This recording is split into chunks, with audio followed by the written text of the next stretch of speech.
Oh no, the mice are scared, and they have a clever plan to trick the cat. But who will be brave enough to try in? Who will bell the cat? The tiny mice lived in a cozy little house, but they had a big scary problem. A sneaky cat. This cat loved to chase them with her long, sharp claws. The mice were always scared. One day, a wise-looking, slightly larger gray mouse with tiny spectacles called for a special meeting. "We must do something," she squeaked, her whiskers twitching. All the other small, round, gray mice gathered around, their tiny ears listening carefully. They needed a clever plan to stay safe from the big cat. They talked for a long, long time, their tiny voices soft and quick. Many funny plans were suggested, one after another. "Maybe we can build a giant cheese trap," squeaked one small, round, gray mouse. "Oh, paint the cat invisible," cried another, making everyone giggle. But none of the plans seemed just right.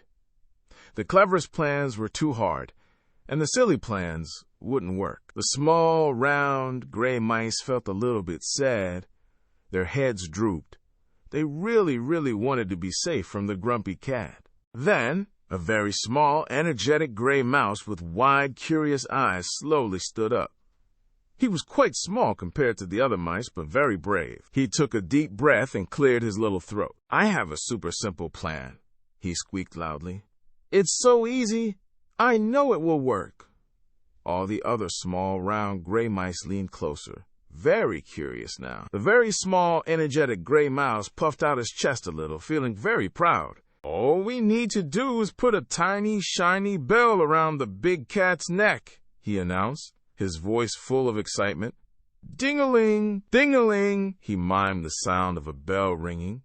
"This would give them a warning. When we hear the bell ringing," he explained, "we will know the grumpy cat is coming.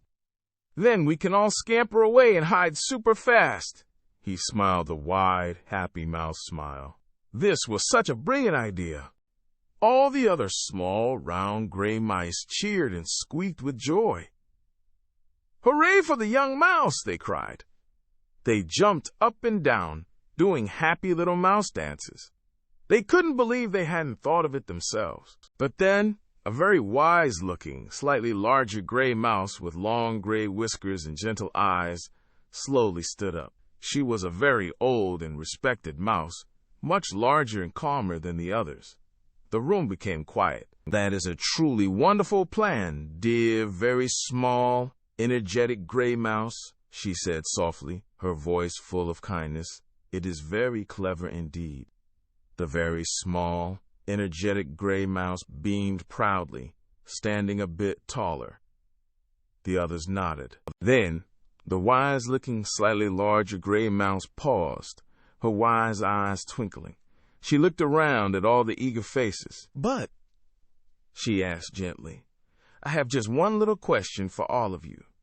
The small, round, gray mice held their breath. She took a deep breath, and her voice was clear. "Who," she asked, looking straight at the very small, energetic gray mouse, "who will be brave enough to actually hang the bell on the big, sleepy cat?"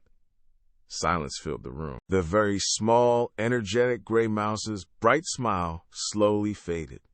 The other small, round, gray mice exchanged nervous glances. They wriggled their tiny noses and shuffled their small paws. No one wanted to answer. Hanging a bell on the cat meant getting very close to her. That was still a super scary idea.